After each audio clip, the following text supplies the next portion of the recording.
BTR सरकारा ब्रैथि गोथार दमासि फोरबो खुंफुंदों।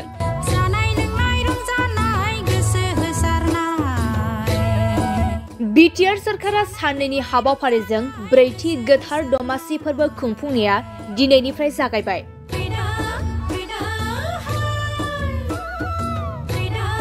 चिरां जिल्लानि भुमेश्वर इको टुरिज्म पिकनिक स्पट खाख्रागाव राभापारायाव जानुवारि दाननि 19 आरो 20 खालार खालि साननैनि मेहेरगोनां हाबाफारिजों बिटिआर सरकारा ब्रैथि दमासि फोरबो खुंफुंनाया दिनैनिफ्राय जागायबाय।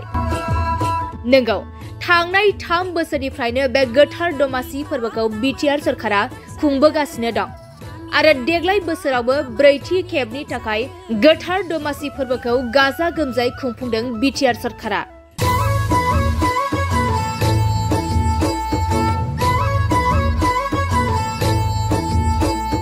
मख'नो गोनांदि दिनै फुंबिलि समाव बिटिआरनि ब्रैथि मागो दमासि फोरबो फालिथायनि गिबि साननि हाबाफारियाव गाहाय हाबग्रा लामाखौ बेखेवना होयो एमएलए निर्मल कुमार ब्रह्मआ।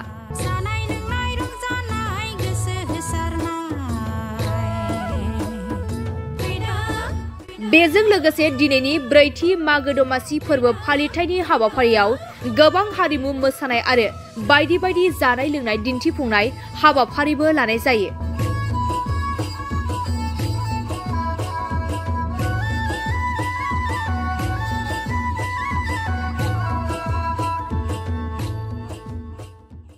आंखौ बिथांमोनहा जाय बे दमासि फोरबो फेस्टिभेलखौ खुंगासिनो दं, बिथांमोना आंखौ माने गेटखौ माने फिथा हास'नानै मुखुलि खालामनायनि जेनाखि दायित्व बेखौ हरदों। दा दसे दान्दिसे आवगायाव नोंथांमोनहा नुबाय बे गेटखौ आं मुखुलि खालामनानै होबाय आरो बे मुखुलि खालामनाय लोगो लोगो जों बेयावबो माने बे फैलाव फोथाराव जों सफैबाय आरो सफैनानै ओरैबायदि गोजोननाय मोन्दों। आं आवगायावबो उन्दै समावबो फैयोमोन बे जायगायाव, होमबा एसे माने बेवहाय हाग्रा बंग्रा दंमोन, किन्तु दा भुमेश्वर इको टुरिज्म खालामनाय लोगो लोगो दा इर'सन प्रटेक्सननि सेंसन जानायखौ आं नुबाय। बियो टाइम आरो माबा सफैयोबा बे प्रटेक्सननि खामानिया जासिगोन, बेखौ गोदोनि जिखुनु खेथ्रआवनो गोदोनि सिस्टेमफ्रा एसे उगुल थुगुल जायोमोन।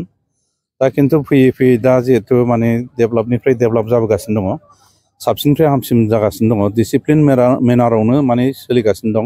बे दिनैजों खनब्रै जाबाय, नङा होमबा?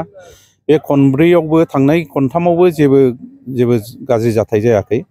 मोजाङैनो डिसिप्लिन मेनारजोंनो थांबाय थादों आरो आसा खालामो दिनैबो डिसिप्लिन भाबैनो बे मेलाया जानानै थांगोन। जेसेबां दिन पारमिसन मोन्दों बे पारमिसन मोननाय दिनफ्रा मोजाङै मोजां बारलांगोन होननानै आसा खालामो। बे दमासि फोरबोखौ खायसे जायगाफ्राव खुंलिया, दा खुंनायनि गोनांथिया मा? दमासिया खिन्थु परम्परा भाबै गोदो गोदायनिफ्रायनो खुंबोदों, खिन्थु आं नुवाखै अबे जायगायाव खुङाखै। खिन्थु जोंनि बे चिरां डिस्ट्रिक्टआवथ' फ्राय जायगायावनो खुंगासिनो दङ।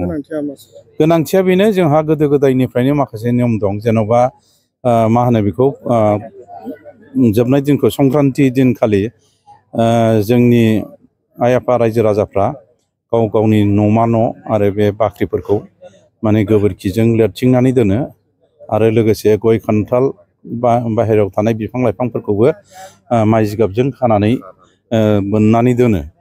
बे मोनसे परम्परा दङ आरो बेवहाय बे दमासिनि मेइन माबायानो जाहैबाय, बेखौ गुबुन हारियाव माने भगालि बिहुबो होनो, जों दमासि होनो। बे दमासि समाव जों गोबाव सम थांनाय समफ्राव खामानि मावनानै माइ गायनानै बायदिसिना आबाद मावनानै जिहेथु जों फिथाइखौ मोनो आरो बे मोननाय समाव जों बयबो गोजोनग्लायो आरो बे मोननायनि थाखायनो रंजानायजों लोगोसे जानायनि माखासे आइटेमफोर बानायनाय जायो आरो बेनिखायनो बे परम्पराया जेब्लाबो थांनानै थानांगौ आरो थालांबाय थाथों। बे परम्पराखौ फालिनो थाखाय जोंनि माहारिखौ मा खावलायगोन?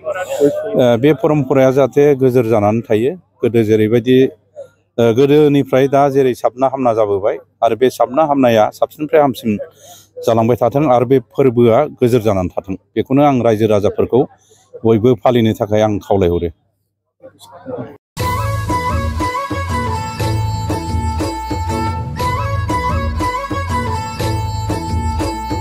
बोथोरनि दमासि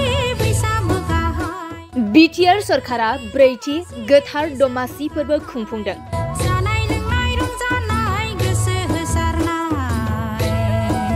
बिटिआर सरकारा साननैनि हाबाफारिजों ब्रैथि गोथार दमासि फोरबो खुंफुंनाया दिनैनिफ्राय जागायबाय।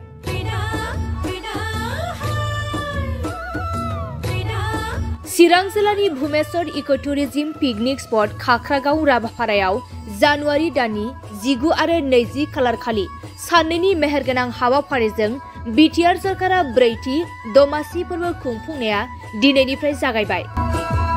नंगौ, थांनाय 3 बोसोरनिफ्रायनो बे गोथार दमासि फोरबोखौ बिटिआर सरकारा खुंबोगासिनो दं आरो देग्लाय बोसोरावबो ब्रैथि खेबनि थाखाय गोथार दमासि फोरबोखौ गाजा गोमजायै खुंफुंदों बिटिआर सरकारा।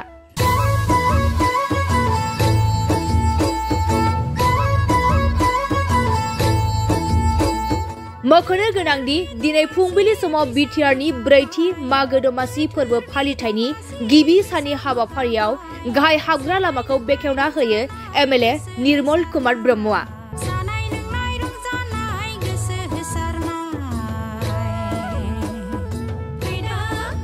बेजों लोगोसे दिनैनि ब्रैथि मागो दमासि फोरबो फालिथायनि हाबाफारियाव गोबां हारिमु मोसानाय आरो बायदि बायदि जानाय लोंनाय दिन्थिफुंनाय हाबाफारिबो लानाय जायो।